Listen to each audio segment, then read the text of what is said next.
Hello dear, आप सभी का देवशिव मैथ्स क्लास में स्वागत है। आज हम गणित विषय का एक ऐसा टॉपिक लेके आए हैं जो सभी कक्षा 8, 9, 10 के लिए बहुत इंपॉर्टेंट है। अभाज्य गुणनखंड विधि द्वारा वर्गमूल ज्ञात करना। देखिए फ्रेंड्स, अभाज्य गुणनखंड विधि क्या होती है और वर्गमूल क्या होता है। अभाज्य गुणनखंड विधि द्वारा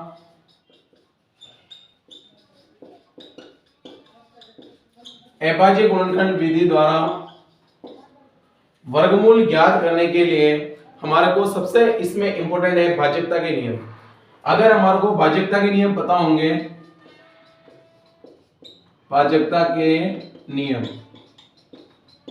अगर भाज्यता के नियम पता होंगे तभी हम अभाज्य गुणनखंड विधि का प्रयोग करके वर्गमूल पता कर सकते हैं, जिसके अंदर सबसे इंपॉर्टेंट है 2, 3 और 5 की भाज्यता। क्योंकि किसी भी संख्या में उसका भाग जाए नहीं है हमारे को पता होना चाहिए। 2 की भाज्यता का नियम बताता है जिसकी इकाई में 0, 2, 4, 6, 8 हो, जिस संख्या के भी इकाई में 0, 2, 4, 6, 8 हो उसमें 2 का भाग हमेशा जाएगा। 3 जैसे कैसे, जैसे मैंने दिया 24, तो इसकी इकाई में 4 है, तो 4 में क्या होता है कि इसमें से जो डिजिट आ रहा है यानी 24 में भी 4 का भाग 2 का भाग आएगा 12 बार। ऐसी कोई सी भी संख्या होगी, कितनी भी बड़ी होगी, इसकी इकाई में 2 है तो इसमें 2 की भाज्यता का प्रयोग होगा। ठीक उसी प्रकार अपना अगला है 3 की भाज्यता। दी गई सभी संख्या के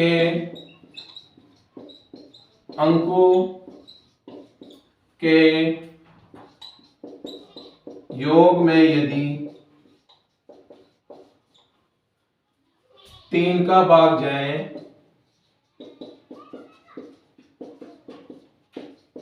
तो उसमें 3 की भाज्यता का प्रयोग होगा। जैसे मैं एक डिजिट लेता हूं 36।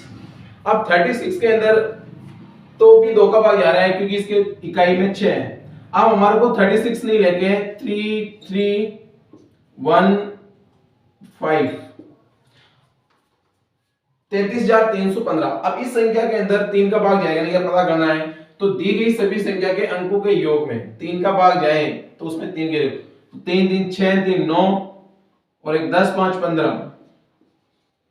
इन 3 का योग करने पर हमारे को 15 प्राप्त हो रहा है और 15 के अंदर 3 का भाग जाता है यानी इस डिजिट में भी 3 का भाग जाएगा। यह है 3 की भाज्यता का प्रयोग। मतलब दी गई सभी संख्या के अंकों को जोड़ने पर अगर भाग जाता है तो उसमें, और 5 की भाज्यता होता है इकाई के अंदर 0 या 5 हो, जैसे 50, 505, तो इसमें 2 का नहीं जाएगा, इसमें सब क्वेश्चन नहीं, 3 का नहीं जाएगा, 5 10 15 सॉरी 5 10, 5 और 5 10, तो उसमें 3 का नहीं जाएगा।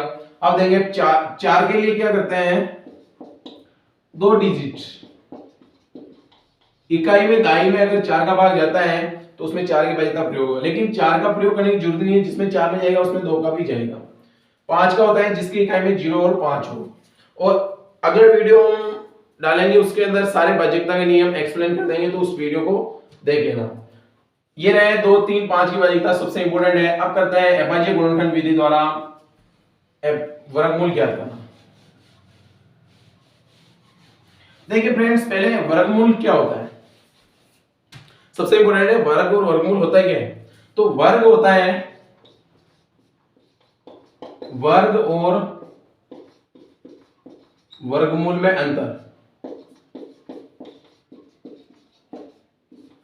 तो इसमें क्या अंतर है, वर्ग में होता है जैसे 2 का वर्ग है तो 2 को 2 से मल्टीप्लाई करने पर जो मान प्राप्त होगा ये 4, तो ये हो गया वर्ग।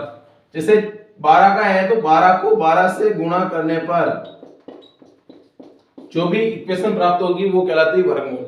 हमारे को 20 तक वर्ग, 30 तक तो वर्ग और 10 तक घन पता होना चाहिए, ये होता है वर्ग। और वर्गमूल में क्या होता है,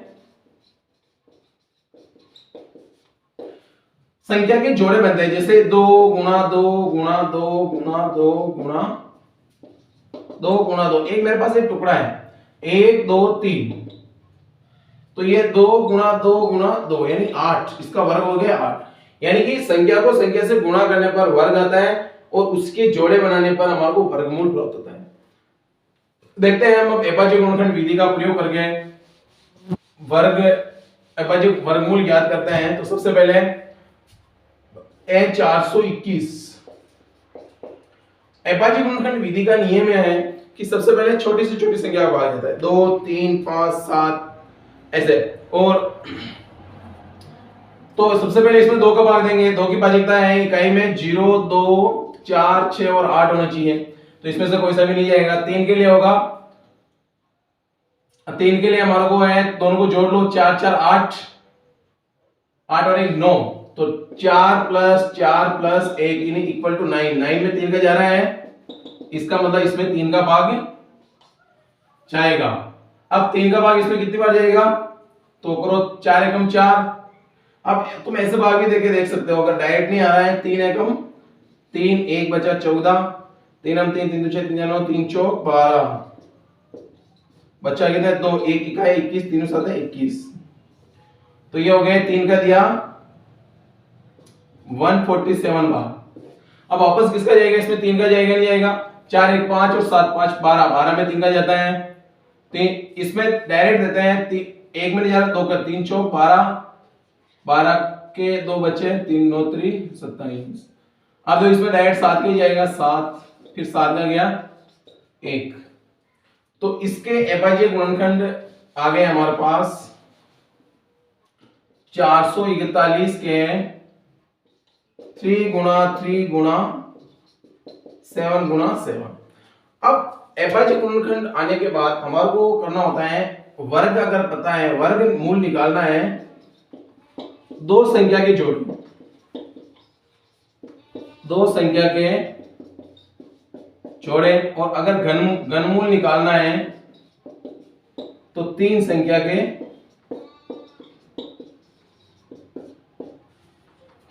के जोड़े, मतलब इसमें जोड़े बनाए जाएंगे। जैसे इसमें ये 2 संख्या और 2 संख्या, इसमें वर्गमूल तभी होगा जब समान सब जितनी भी संख्या है सभी के वर्ग बनने चाहिए, तो इसमें हो जाएंगे। फिर जो जोड़े बन रहे हैं उसमें से एक एक संख्या को लिखना है, इसमें 3 को लिख दिया, इसमें 7 को लिख दिया, इसको आ गया 21, यानी कि 441 का वर्गमूल क्या है 21। इस प्रकार हम किसी भी संख्या का अभाज्य गुणनखंड विधि से वर्गमूल निकालेंगे।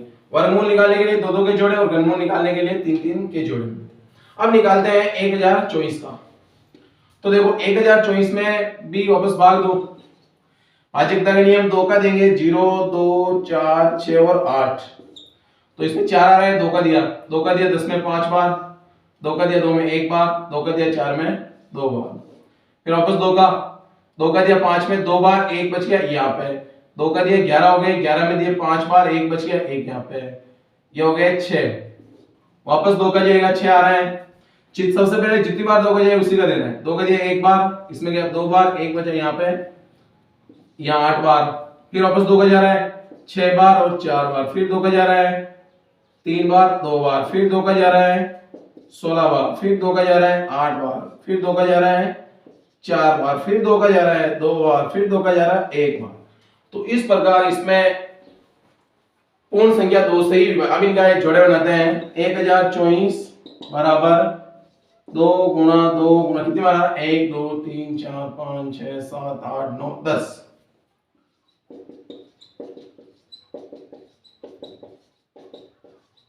1 2 3 4 8 गुणा 10। अब 1024 के भी करने के लिए पहले 2 के जोड़े बनाने, 1 2 3 4 और ये 5, तो इसमें 2 गुणा 2 गुणा 2 गुणा 2 गुणा 2, 5 बार गुणा करें, लिख दो। 2 को 2 से किया 4, 4 को 2 से किया 4 8, 8 को 2 से किया 16, 16 को 2 से किया 32। तो इस प्रकार हमारे को 1024 का अभाज्य गुणनखंड प्राप्त हुआ 32। अगला है हमारे पास 625 का अभाज्य गुणनखंड निकालना है।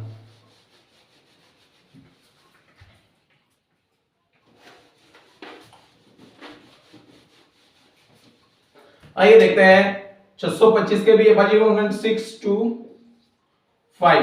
तो सबसे पहले इसमें 2 का जगह नहीं जाएगा। 3 का देखते हैं, 6 2 8 5 13 नहीं जाएगा। 5 का देखो, क्योंकि इकाई में 0 और 5 है ना, तो इसमें जाएगा 5 का। 5 का दिया, 5 एकम 5 बचा 1, 5 एकम 5 2 10 बचे 2, 5 5 25। इस प्रकार 5 का लेवल प्राप्त हुआ 125। फिर वापस देंगे 5 से, 5 का दिया 2 बार 10, फिर बचे 2, 5 25, वापस 5 का 5 बार, फिर 5 का 1 बार।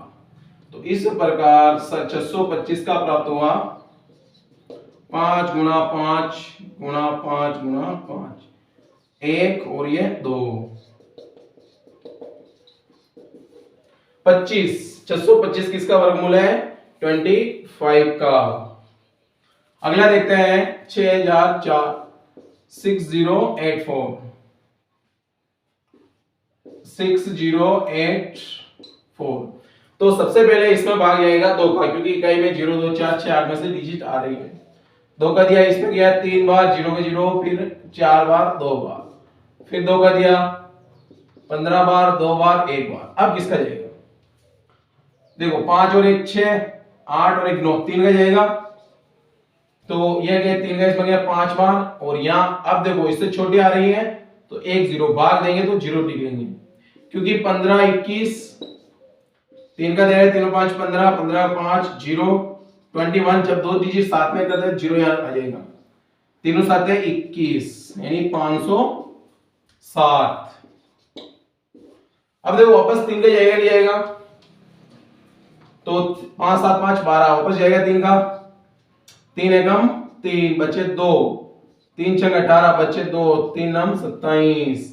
169 किसी का वर्ग है भाई, किसका है ये देखते हैं। 13 का, तो 13 बार, फिर 13 का 1 बार, तो 6084 का होगा 2 गुणा 2 गुणा 3 गुणा 3 गुणा 5 13 गुणा 13।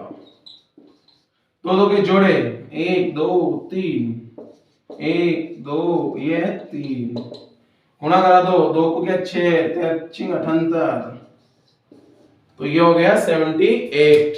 तो इस प्रकार हमारे पास प्राप्त हुआ है 6084 का अभाज्य गुणनखंड 78।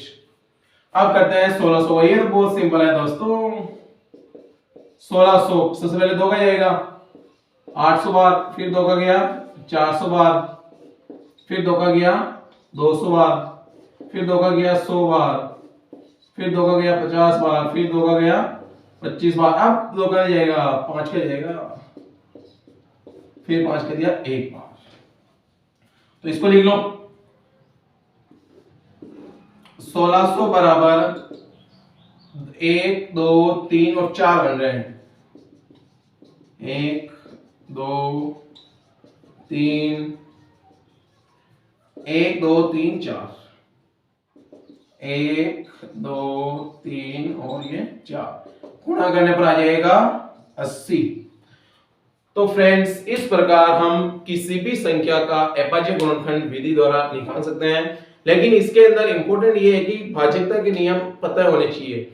अगर भाज्यता के नियम सही प्रयोग करना नहीं आएंगे तो ये अभाज्य गुणनखंड विधि द्वारा वर्गमूल ज्ञात नहीं हो पाएगा। और अगर वीडियो पसंद आए तो चैनल को लाइक शेयर सब्सक्राइब कर दें।